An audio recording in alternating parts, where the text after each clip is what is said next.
I'm in an observer mode for the last several weeks, actually, noticing that there's been an awful lot of layoffs over the last couple of months. And for that reason, I decided to make this particular post about how do you work with the unexpected like that? How do you work with the shocking jolt that what you thought was nice and secure and disengaging, but possibly at least meeting some sets of needs. How do you use that to get aligned with yourself again? Because this is really the greatest opportunity of any kind of interruption, but particularly layoffs. So, in the body of this conversation, you'll see a little chart I did that comes from my experience of being knocked off my feet more than once and being able to I recognize that I read signals and cues incorrectly, or I didn't notice them, or I didn't trust my intuition. There was something I was attached to that created a place and a space for me to be out of alignment with myself. So when you, or if you are somebody who's just part of this massive set of layoffs that are being attributed to AI, but they're not just about that. Quite often, it's old HR practices being applied in newer progressive companies that which wish to be progressive but are still working with old tool sets. So, in this, then I'm just going to right now walk you through what is typical for an experience. It's not linear, meaning you could be around the circle a couple of times or zig or zag, but it is a process whereby you step back and you just say, okay, now that I've had this wonderful interruption to my life, and it is a blessing, I know it doesn't feel like that, then what do I do with it? How can I work with it to become more aligned with myself, be true to myself, engage my talents and skills, and share my talents and skills in environments that actually value them? Now, I say that because our disengagement statistics are ridiculously high and people keep going to work, but it's not fulfilling, it's not rewarding, and there's an awful lot of talent and creative thinking being ignored and left on the sidelines. So when you have an interruption to life, this is the time when you get to recover who you are, what you really care about, and to put it into play in some way, shape, or form. Now, for sure, it's going to challenge your sense of what security is. Is it a regular paycheck? Is it a knowing that you'll be able to work with this company till the end of time? That used to be it. Certainly in my generation, that was it. But that's not it anymore. Now it's how can I contribute to the world and be true to myself at the same time? Because no one wants to die with the top regret saying I wasn't true to myself. That's just, it's on the list now, but you don't want to stay there.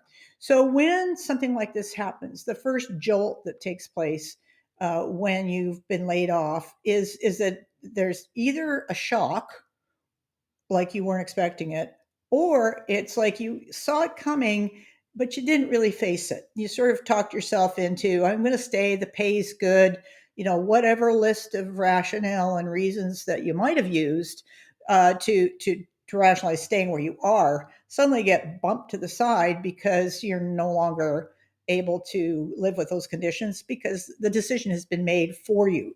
I can't tell you how many people I know of, certainly in my generation, that got bumped out of their secure spot, uh, but they could see it coming. They had their job side, their real dreamed work sitting on the side, and they ignored it because the pay was good or whatever the list of reasons is. Quite often, it's public or social pressure, peer pressure, but social pressure to have a secure job. And there's no such thing right now, particularly with the advent of AI.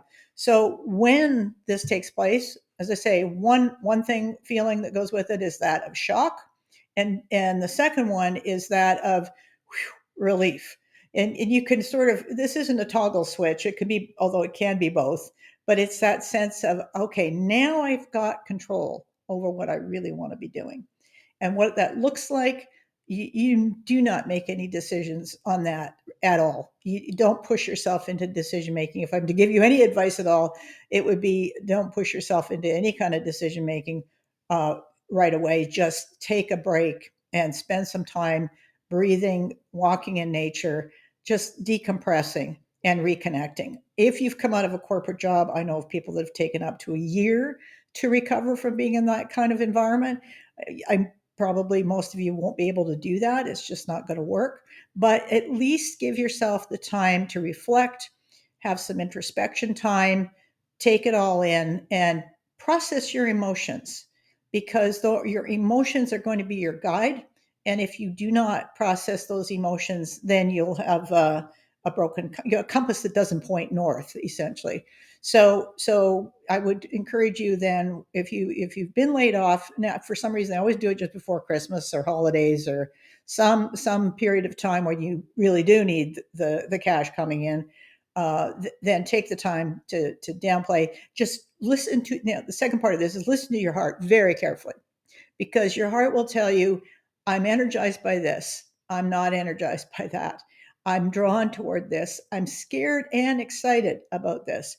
Those scared and excited zones are the ones you want to pay attention to, because those are the ones that offer the nice new opportunities. Those are the places that are pretty cool in terms of what's next. But but just take note. Make a list if you need to. Like, this is out. This is here. There's also going to be a list, by the way, of I'm good at this, but I don't want to do it. I'm sick and tired of that. So bear in mind that that's there, but it doesn't have to be part of your going forward choice. You could have just finished with that part of your career or part of your talent pool and just focus it on developing new talents that you haven't yet explored. So going back to the circle, it's absorb, listen to your heart, listen to your emotions, process any anger you have. And listening to anger is really helpful, because what a lot of people do is they distribute the anger, they share it with everybody. It's not a great feeling. What I would encourage you to do, rather than share and distribute it, is just listen to it and write down what it's telling you. More often than not, anger is about reclaiming control. Most often it's reclaiming control over someone, but in this case, it's reclaiming control over your situation. And that's really a much more constructive and much more positive place to reclaim control. So that's the second part of it. The third part of it is a retrospection, reflection, time to listen to yourself. As I mentioned before, make sure you do that reflection time, because if you don't, all you're going to be doing is task, list, and getting, busily pushing yourself into something else. And the pattern will repeat itself. It's almost a guarantee. If you do not take the time to do the retrospection, the pattern will not only repeat itself, but it'll get louder. The need to pay attention to your intuition, yourself, your heart, what you want, your soul work on in this world is a compelling one. And I have certainly found that if you don't listen to it, then the noise just gets louder. So it's a lot easier to listen to it. It's not particularly easy to go through it, but at least you're giving yourself the space and the place to get that work done. So those are just sort of a few of the stepping stones to work with. The rest of them you can see on this. And if you have any questions, please throw them in the chat, in the comments. Not the chat, we don't have a chat, but in the comments. And then I can address those in subsequent videos and subsequent articles. I have been through this. I'm just going to list a few of them. I became a single parent, was not part of my life plan. Started my own business. That was not part of my life plan either, although I did discover that I value autonomy so highly that I couldn't work for anybody else. So I did try it, but it wasn't any fun. So that was the second part of it. Did the whole gerbil running thing, trying to keep the family, keep my daughter running, keep life running as best I could. Scarcity mentality came out of that. So I've done a lot of work with that. And then of course, then starting to do the life work in the last 20 years where, I've lost everything and have started all over again. Some of you have heard that example. So, what I'm sharing with you is stuff that I've observed over multiple times of rebooting, reinventing, restarting, and working on that. So you will find some book work on that if you want, and if you need it, just put it in the question mark, and I'll find some references that would be most relevant. Because what I tend to do is bring a bunch of stuff together and give it to you. So kindly put some questions in there, and then I can be more specific.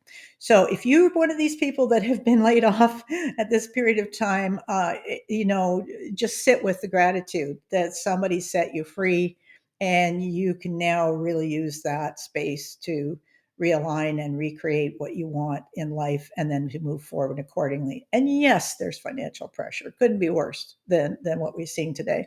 But having said all that, if you do not, be kind to yourself, hold compassion, take the time, it's going to get far worse in terms of emotional and mental health, and nobody needs that.